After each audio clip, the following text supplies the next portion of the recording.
Welcome. I'm Jim Ferris, the director of the Center on Philanthropy and Public Policy at the USC Saul Price School of Public Policy. We have observed a heightened awareness and a greater urgency to address the inequities laid bare in recent years. This has highlighted the work of leaders on the front lines for social change. Leading boldly, the USC Center on Philanthropy and Public Policy's new series focuses on emerging leaders who are working on an array of issues and varying approaches to create a more equitable society. We highlight 4 remarkable individuals whose life experience give them inspiration and strength. They share their personal stories, reflect on their leadership journeys, and offer lessons to kindred spirits and those who support them. Fred Ali, the former president and the CEO of the Weingart Foundation in Los Angeles, who has himself spent years advancing equity through his work in the nonprofit sector, engages these bold leaders in conversation. Fred then concludes with some reflections and observations for philanthropy. We here at the Center believe that the next frontier for social impact is bold leadership. And it is important to recognize that such leadership comes from all quarters, especially from unsuspecting places. Philanthropy can play an important role by encouraging bold action for change and investing in emerging leaders. Let me introduce my colleague, Fred Ali. My discussion partner today is Phi Nguyen, the Executive Director of Asian Americans Advancing Justice in Atlanta. Phi, it's great being with you today. We spent a lot of time preparing for the interview on phone, and so now we're actually getting a chance to meet each other in person. So again, welcome. Thanks, Fred. It's great to be here. So we're going to have an opportunity to talk about your leadership journey, the important work you're doing at Asian Americans Advancing Justice in Atlanta, and talk a little bit about your vision for the future. But before we get into all that, I want to provide a little bit about your background, if you'll indulge me for a minute. Sure. So you're the daughter of parents who came in as refugees from Vietnam. I think they came in 1978 to the United States, eventually went to Missouri, if I'm not mistaken. You're an Asian American woman who grew up in the South. I think you primarily grew up in Augusta, Georgia, that you described as being a place where sometimes you felt a little bit disconnected, outside of your family anyway, from Vietnamese culture, and we might talk a little bit about that. You're also the sister of with 4 other sisters, and I want to talk a little bit about that and how your sisters may have influenced your leadership journey. In 2006, jumping ahead, you came to Atlanta to study at Georgia State, where you studied law, and eventually came out of Georgia State and went into private practice as a medical malpractice defense attorney. And great career underway. I think you practiced for about 7 or 8 years, and then all of a sudden something happened.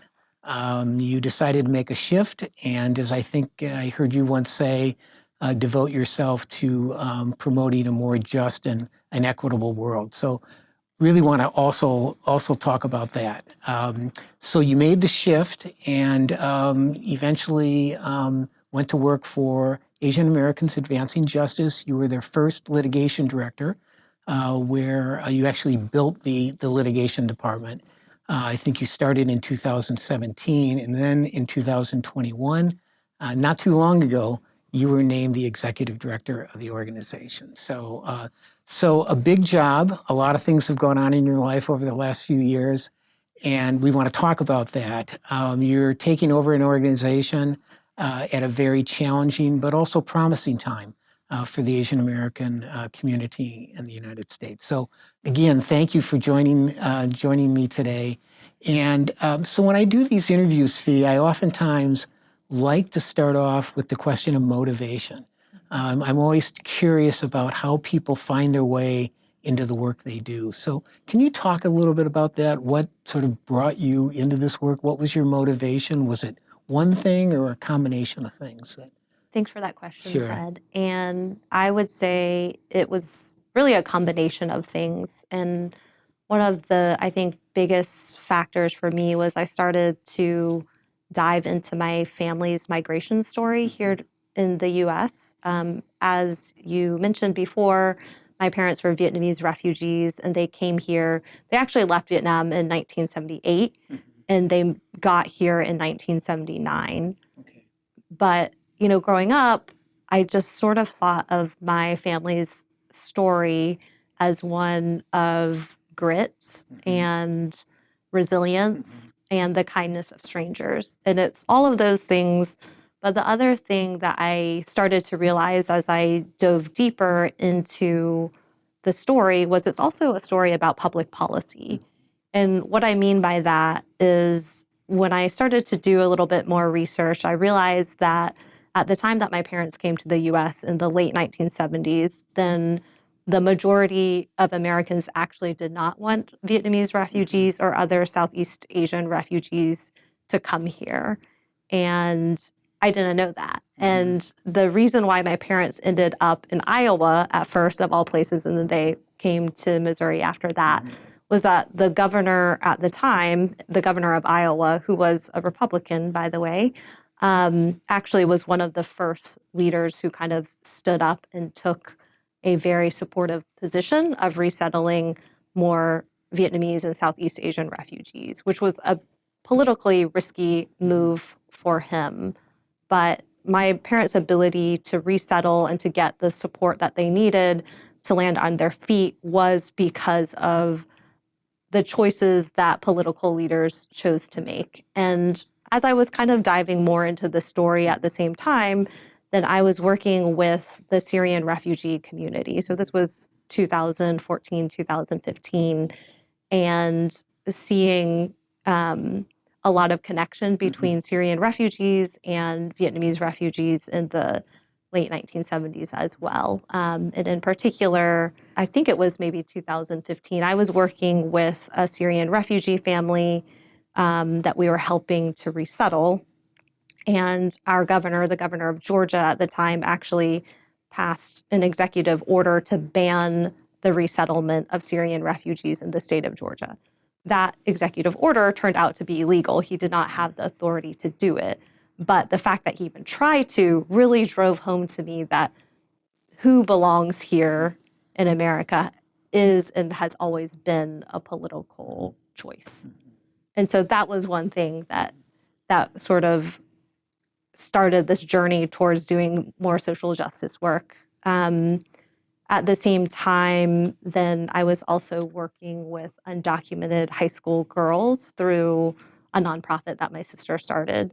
And that was sort of my first, I think, up close look at undocumented people's lived experiences, specifically in the state of Georgia too, where the climate towards immigrants, and especially undocumented immigrants, is particularly hostile. And so we were working with these young women, trying to help them navigate all of the hardships of being a teenager and being in high school. But sort of superimposed on the regular hardships were things that were associated with either being undocumented themselves or coming from mixed status families where maybe their parents were undocumented. And so on top of doing their homework and, just navigating being a teenager, then they were also living with the real fear that their parents might get picked up by ICE anytime they went to the grocery store, for example. And in the state of Georgia, then undocumented students are actually prohibited from going to the top 5 universities in our state. And the schools that they were allowed to attend, they would have to pay out-of-state tuition. And so it was just an economically unfeasible choice for them.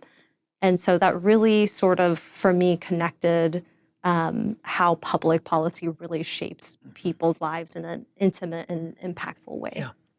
And then I think the last thing that was happening for me personally was in the summer of 2014, after Michael Brown was killed in Missouri, then my sisters started hosting a series of conversations in Atlanta, community dialogues about race and race relations. Yeah. And those conversations really started getting me to grapple with my Asian American identity and specifically how I, as an Asian American, fit into the story of race in America and what Asian Americans' role and responsibility are in sort of creating this multicultural and multiracial society. So I know your first job at Asian Americans Advancing Justice was as their litigation director. But if I'm not mistaken, you were introduced to Advancing Justice through a series of public engagement work that you did. I think first a series called Vietnamese Voices that then eventually became Wake Up Atlanta. So can you talk about that series? Who was your target audience and maybe what you learned from that work? Sure. I think I really pivoted to civic engagement work after making the connection between public policy and how that really shapes people's lives. And so I really wanted to focus on pulling in people who I thought needed to be at the table, at the polls, helping to elect the leaders who were ultimately going to make decisions that really impacted historically minoritized and marginalized communities. And so I decided to do outreach to Asian American communities. And I was actually surprised to find that Asian Americans historically have had some of the lowest voter turnout among all racial groups. And so that was additional motivation to specifically work within the Vietnamese community to really drive civic engagement and political education. And, I did some voter registration and get out the vote work in advance of the 2016 election. But what I sort of realized from that experience was it was getting people to vote and having them understand the importance of voting was just the first step. But that needed to be combined with sort of sustained political education to make sure that voters are actually as informed as they can be and can be fully empowered to make decisions that are going to benefit them. And so that was sort of the motivation for creating Wake Up Atlanta, which was a series that my friend Katie and I started to specifically target AAPI millennials in Atlanta and to bring them information about local elections, local policy in a way that was hopefully like engaging and fun and digestible, because we didn't really think that something like that existed. So, Phi, getting ready for the interview, I had a chance to look at some of the series, the Wake Up Atlanta series, and I thought it was really, really very, very effective. You mentioned your sisters, and I must tell you, having raised 4 adult daughters, I know a little bit about this thing called sister power, this sort of unbreakable bond that occurs. And so I'm wondering, have your sisters had an influence on your life? Has that in any way affected your leadership journey? I mean, it's hard to capture how much they've influenced my life, including my leadership journey. They've been role models, they've been my rock, they've been cheerleaders, everything from supporting the decisions that I've made in my life to, donating money to different causes. It's funny, I'm actually hosting a fundraiser in May, and I knew at least one person I could count on was my sister, who's a lawyer. It's like her firm will be a corporate sponsor, right? So they have just always been there and have really shaped me, and I think the way that I approach my work and my, I think, deep commitment to women and women of color and centering them in my work. I have a tattoo that says sisters in Vietnamese. Yeah. Which is a tribute to my sisters, like my blood sisters, but also just all of the women who have really been there to support me throughout my life. And I think you mentioned to me that you all live fairly close to each other, so you get together a fair amount. We do. Yeah. And, I sometimes make the joke that if you get like if you're friends with one of us, then you get the rest of us too. Yeah, like it's like buy one, get four for free. I completely understand that. I see that same dynamic with my girls as well. So let's talk more specifically about your work at Asian Americans Advancing Justice. So in 2021, you were named as the executive director of the organization. Approximately 6 months, if I'm not mistaken, after the murders of 8 women, 6 Asian, in spas in metropolitan Atlanta. And Atlanta and Georgia itself had become sort of also ground zero for voter suppression. So a lot of things going on when you first entered this role. And although you had been with the organization for a while as its litigation director, now you were taking over as the executive director at a fairly fraught time. So I can only imagine that this is big pressure coming in at a time like you did. So can you talk a little bit about what that was like to be coming into the organization at this particular time in Georgia's history?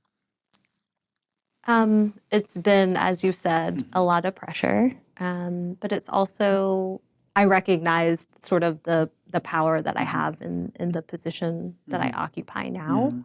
And so I think I just want to make sure that I'm using that power and that platform responsibly and boldly. And, but it of course, it's been hard. Mm-hmm. So you came in, began the work. It's been 6 months now. So you feel like you're settling in. What are the big challenges you're dealing with now, and where do you think you're finding some success?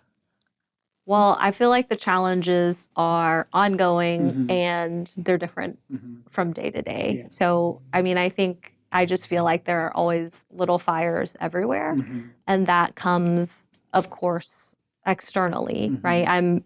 I am an Asian American civil rights leader in the state of Georgia, and so there are always sort of crises that are caused, I think, just by our political climate and the ongoing issues that our communities face.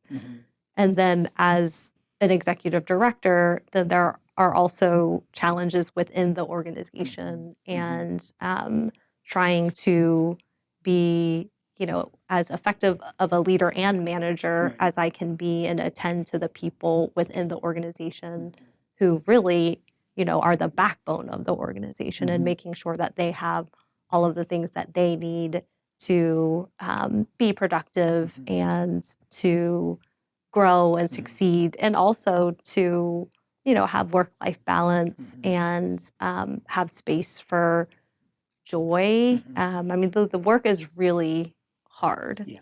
And so I see that the toll that takes emotionally and mentally on my staff. And so, I'm trying to be really intentional about attending to that as well as tending to, the actual substantive work as well. It's great that you recognize that, because I know increasingly we hear out of the nonprofit sector that the work is very, very difficult, high burnout, a fair amount of disillusionment given a number of the issues that people are addressing. So it's great that you recognize that. People, and having been an executive director of nonprofit organizations for many years, I also realize that at times these jobs can feel fairly lonely. Have you experienced that? I've definitely experienced that. It is lonely. You sort of sit at the top of the organization in a way where you just don't necessarily have a team in the same way that maybe you would, in the same way that I felt like I did when I was litigation director, for example. But where I have found support, a lot of support is from actually a lot of women, a lot of women of color, particularly people who sit in similar positions as me. So other women of color executive directors, both in Georgia and really across the country. I think that they understand sort of some of the unique challenges of being a woman of color executive director in the social justice space. And so there's a lot of sort of camaraderie and support there. Yeah, I was going to ask you where you're finding sources of support from other women and especially women of color. So, anything else come to mind where you're finding support for the work you're doing? I think one thing that does come to mind is I've been working with an executive coach. Oh, good. Who's also a woman of color. She's been tremendously helpful. Great. So let's talk now about some work that you have been advancing while you've been in the organization. In fact, I think some of this work started when you were a litigation director. So you were a lead on a suit challenging Senate Bill 202, the voter suppression law that's been passed in Georgia. Can you talk a little bit about what that law means for, especially the people you're representing, and what was the basis of the suit? Sure. We saw record turnout from the Asian American communities, both during the general election in 2020, as well as the Senate runoffs in 2021. And what we also saw is that, we saw record turnout from essentially all communities of color in both of those elections, including Asian Americans. The other trend that we saw was that Asian Americans voted by mail at the highest rates in both elections. And so SB 202 does a lot of things. It was a 92-page bill. One of the things it does is it takes significant cuts to voting by mail as a viable option for voting. And so given our community's reliance on that as a way to vote, then we thought that we really needed to join the fight and to challenge the law from passing. And I know it's early days. I think you're still in discovery, but are you hopeful that you might be able to change things? I mean, we have to have hope that we can change things. So we'll see. But we are, committed to fighting as hard as we can to at least get some of the provisions blocked. So another area that I know you're very involved in is the whole issue around Asian hate, the rise in Asian hate that we've seen, unfortunately, over the last number of years. We have just passed the 1-year anniversary of the spa shootings, and I know, Phi, I was really moved by a video that I recently saw of a day you organized in Atlanta, remembering the lives of the people who were lost in that tragic shooting. Despite all of the social political activism that followed that shooting, we're still facing a time when violence against Asian Americans is on the rise, from shunning to verbal harassment to actual assaults. So I'm wondering if you might spend a moment with us and try to contextualize the violence we're seeing and how that understanding may be informing your work at Asian Americans Advancing Justice. Sure. I think when we talk about anti-Asian violence, then I want to make sure that we're being really expansive about what we mean when we say violence. And so what I've seen over the last couple of years is that we're really spotlighting acts of interpersonal violence against Asian Americans that happens on the streets. And I'm glad that there's been focused attention on that. But I think one of the perhaps unintended consequences of that is we are then not focusing on other ways that Asian Americans are and have been impacted by violence. And what I mean by that is interpersonal violence does not occur in a vacuum. And anytime there is an incident of interpersonal violence, we have to examine the systemic and structural violence that contributed to the interpersonal violence and created the conditions for it to exist in the first place. And that includes state violence. And so when I think about anti-Asian violence, and particularly when I think about the Atlanta spa shootings and what we were grappling with in Georgia at the time, I will never forget that the day before the shootings, we were grappling with the fact that there were 33 Vietnamese refugees who were deported by the Biden administration. And so we were grieving that when the next day the Spall shootings happened, and I felt like our communities had to quickly pivot from one type of grief and one type of violence to another. And at the same time, SB 202 was being passed. So not, I think, 10 days after the Spall shootings, then our governor was signing this massive anti-voter suppression bill while he was, sitting under a painting of a plantation surrounded by white men. And so I think it was maybe a week after going to one of the funerals of the victims, we were suing the state over SB 202. And so to me, just the juxtaposition of all of those forms of violence in immediate succession really illuminates why, when we talk about anti-Asian violence, it has to be more than these highly publicized incidents that we're able to see on the streets and on TV, because the violence is multi-layered and a lot of it is invisibilized as well. Yeah, and I think you and I, in preparing for our interview, have also talked about, unfortunately, this anti-Asian violence has been a part of our history for many, many years. Sure. It's been part of a cycle of violence and racism we've seen. You've also, I know I've heard you talk about, and we've briefly talked about, an intersectional approach you're taking to this work. So how important do you think that is? I think it's critical. I think that, our liberation is all tied up together. And so I really do believe that none of us are free until all of us are free. And to do this work, I think we have to just be committed to fighting white supremacy in all its forms. And we have to understand the way that our histories are connected, absolutely, and our futures are connected as well. And so, Asian Americans might be the target today, but Black communities continue to be the target. And we just have to recognize that at the end of the day, we can't separate our sort of interconnectedness. Can you talk just briefly about the Day of Remembrance that you just led, and talk a little bit how was that received, and talk about your feelings on that day.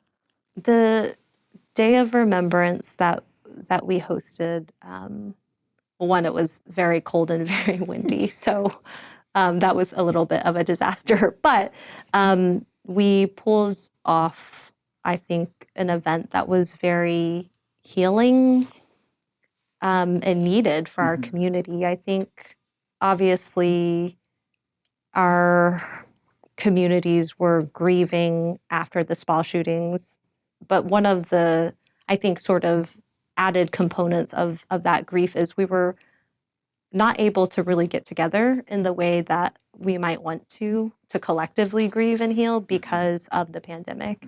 And because in the days after the shootings, I think things were so hectic, certainly for the families and for the survivors, and also for frontline responders who were trying to rapidly respond to the situation and provide care and resources to those who were directly impacted.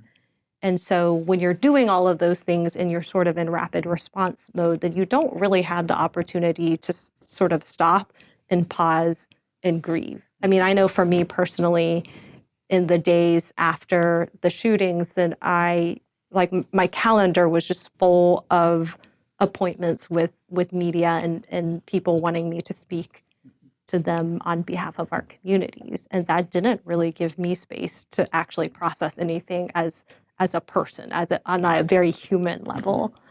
And so I think one of the things that we wanted to do was just to create a space where our communities could come together to collectively reflect and heal, and also recommit ourselves to this fight against systemic racism and white supremacy. And I think it was really healing for people. Yeah. Well, again, I found the video I saw of the day very, very moving. So really appreciate you're doing that. So let's talk a little bit about the role of philanthropy. There are a number of philanthropic leaders and practitioners who will be watching this interview. So I want to get your thoughts there. So recently, the Center for Effective Philanthropy produced a report, and unfortunately, it had some findings about the Asian American Pacific Islander community that are a bit disturbing. For example, despite all the outpouring of concern that followed the spa shootings, there has not been appreciably much additional support provided by philanthropy to Asian American Pacific Islander organizations. In fact, I think the study indicated that 2/3 of foundations still have no plans, that were surveyed still have no plans to provide support to Asian American and Pacific Islander organizations. So how do you react to those findings? I'm sure this is not good news. Not happily. Yeah. But I'm not surprised either. And I think one of the things that has happened, or one of the explanations for that, is the model minority myth, which I think was created to further oppress Black communities, but it's also had a negative impact on Asian Americans. And the reason why is it actually invisibilizes a lot of sort of the systemic and structural violence that Asian Americans also experience. And one of the things that Asian American communities push for is disaggregated data, because when we talk about Asian American communities, that spans a whole lot of different ethnic communities who have very different migration stories that have impacted their socioeconomic status, their education level, their access to just basic needs. And so when we lump everybody together, then we're missing a lot. And so people tend to have this assumption that Asian Americans are doing fine, and that's never been the case. You need to really look at specific ethnic communities and see where they're struggling. So do you have any advice for the philanthropic leaders who might be listening to this interview? Well, I mean, I would say that they have to invest in our communities, and they have to really, again, look at specific ethnic communities to understand what are the different issues that our communities face. And I think they also need to understand that we're the fastest growing racial group in America, and our political power is growing as well. And so we are part of, I think, this multicultural, multiracial coalition that is going to make a difference in elections and who is leading our country. And so as a political power and force, we cannot be ignored either, because we are oftentimes the margin of victory. We were the margin of victory in Georgia in 2020 and 2021 in hugely historic elections. You're relatively early on in your leadership journey in your role as the chief executive. How important is it, do you think, for philanthropy to invest in the leadership of people like yourself who are just emerging as leaders in their communities and their organizations? It's hugely important, and obviously one obvious way that philanthropy can support leaders like me is we need money to be able to do our work. Right.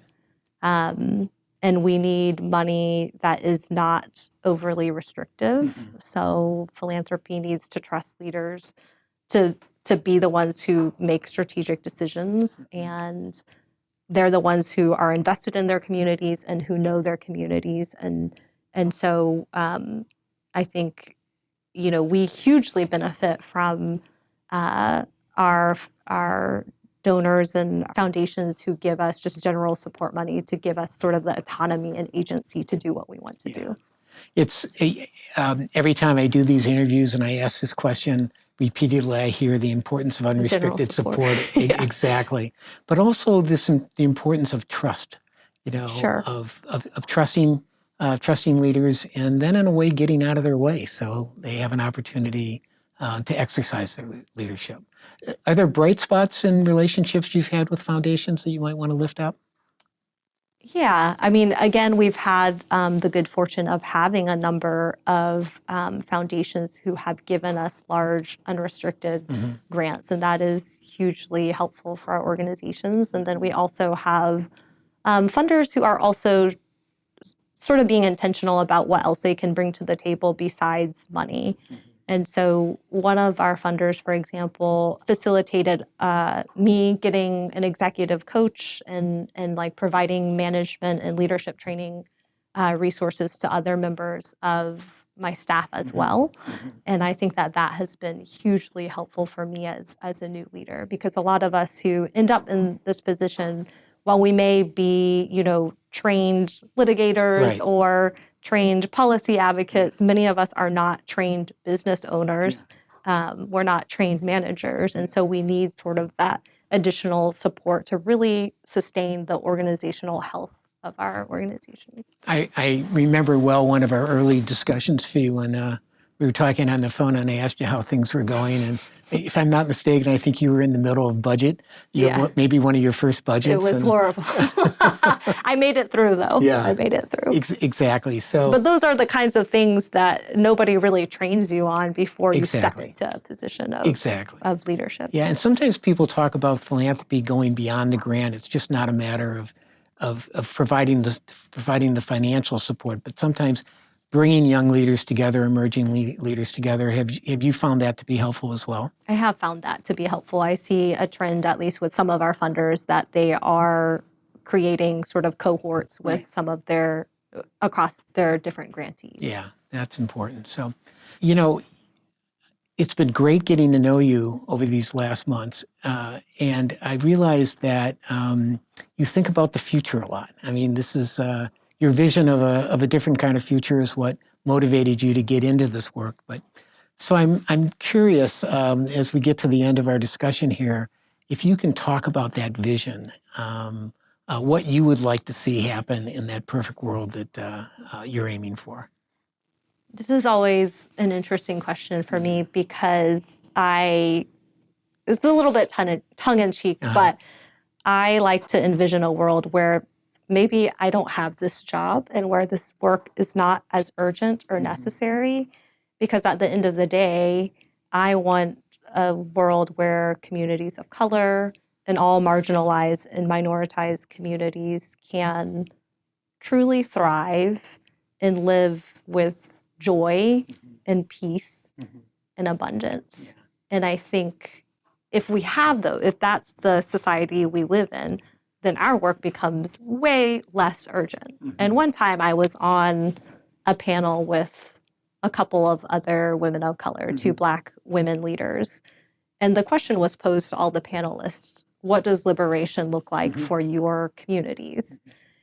And I think there was just a general theme among all of us that we just want to live peacefully. I mean, one person said, you know what? I just want to be able to go on a walk, step away from my work, go on a walk, and, go to brunch and not worry about, whether, like, the safety in my own body, and whether somebody will say anything racist to me, whether they'll be the target of any type of violence. And that's it. Like, we just want to live our lives. So you're trying to work yourself out of a job, hopefully? I mean, that's ultimately, that's my North Star.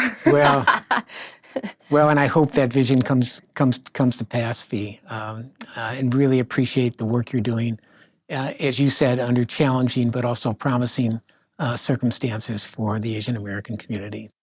So, Phi, I want to thank you again for the discussion today. You entered this work through compelling life circumstances, and you're, although really early on in your leadership journey, you're an emerging leader, but really already doing very, very important work. And I hope that people who are listening to this discussion understand not only the importance of the work, but how difficult it can be at times, and how important it is to support leaders like yourself who are doing really incredible and critically important things. So thank you again, and I look forward to staying in touch as we move forward. So thanks. Thanks for having me. I interviewed Phi shortly after the one-year anniversary of the spa shootings in metropolitan Atlanta. Only 6 months into her role as the executive director of the largest Asian American civil rights organization in Georgia, I found Phi to be both reflective, making sense of an incredibly challenging year, and remarkably clear about her role and the needs of her organization and the communities they serve. While acknowledging the pressures of stepping into a position where she immediately faced major issues, increasing anti-Asian racism and violence, and opposing the most oppressive anti-voter suppression law in the nation, Phi understands the importance of the power she now holds. She articulated a commitment to using the power and platform she now has, both responsibly and boldly, trying to be the most effective leader she can, while recognizing the importance of attending to the needs of the people within her organization. And like the other leaders that I have interviewed in this series, Phi embraces an intersectional approach to the work, noting that oppressed groups need to work together, committed to fighting white supremacy in all of its forms. Phi has also gained a quick understanding of where philanthropy can be helpful, going beyond the grant, trusting your grantees, providing unrestricted funding, and bluntly stating that despite all the hype, philanthropy is not doing enough to understand or support Asian American communities. Sometimes I become concerned that people mistake the term emerging leader for not yet ready to fully perform. I have watched philanthropy fall into this trap time and again, preferring to support traditionally prepared, established leaders. What this series is illustrating, and certainly Phi demonstrates, is that today's emerging social justice leaders are bringing new skills and different approaches to boldly advancing opportunity and justice. It's been an honor to be in discussion with Phi. It gives me great hope for the future.